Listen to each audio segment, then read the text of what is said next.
Why should I play the Roman fool and die on my own sword? While I see lives, the gashes, do better upon them? Turn, hellhound, turn. Of all men else I'd avoided thee.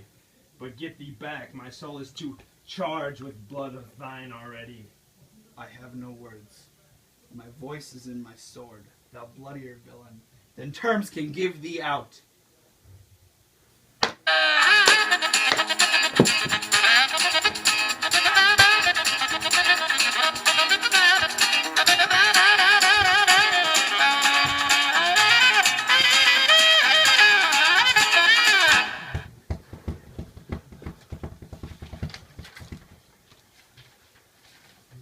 Thou losest labor, as easiest mayest thou entrench in air with the keen sword and press as makes me bleed.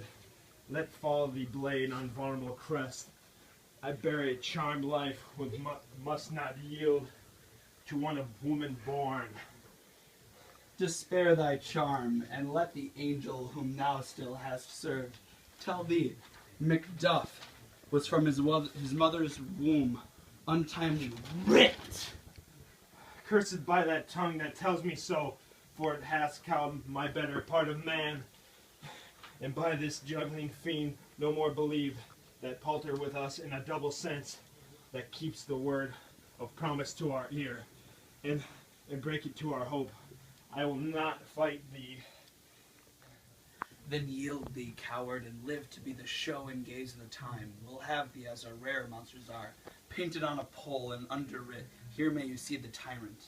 I will not yield to kiss the ground before young Malcolm's feet, and to be baited with the Ramble's curse, though Burnham would become the Dunsinane, and thou oppose, being of no woman born. Yet I'll try the last before my body. I will throw my warlike shield. Lay on, Macduff, and damned be him that first cries, hold, enough. I would the friends we missed were safe arrived. Some must go off, and yet by these I see. So great a day as this is cheaply bought. Macduff is missing, and your noble son. Your son, my lord, has paid a soldier's debt. He only lived but till he was a man, the which no sooner had his prowess confirmed in the unshrinking station where he fought, but like a man, he died. Then he is dead? Aye, and brought off the field, your cause of sorrow must not be measured by his worth, for then he hath no end. Had he his hurts before? Aye, on the front. Why then, God's soldier be he, had I as many sons as I have hairs, I would not wish them to a fairer death, and so is Nell as Nold. He's worth more sorrow, and that I'll spend for him. He's worth no more. They say he parted well and paid his score, and so God be with them. Here comes newer comfort.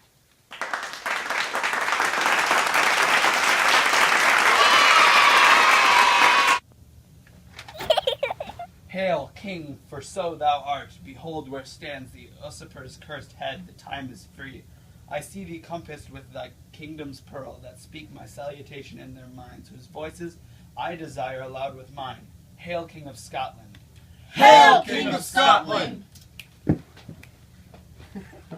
We shall not spend a large expense of time before we reckon with your several loves, and make us even with you, my thanes and kinsmen. Henceforth be earls, the first that ever Scotland in such an honored name. What's more to do which would be planted newly with the time as calling home our exiled friends abroad that fled the snares of watchful tyranny, producing forth the cruel ministers of this dead butcher and his fiend-like queen, who as 'tis thought by self in violent hands took off her life. This, and what needful else that calls upon us by the grace of grace, we will perform and measure time and place. So thanks to all at once, and to each one, whom we invite to see us crowned at Scone.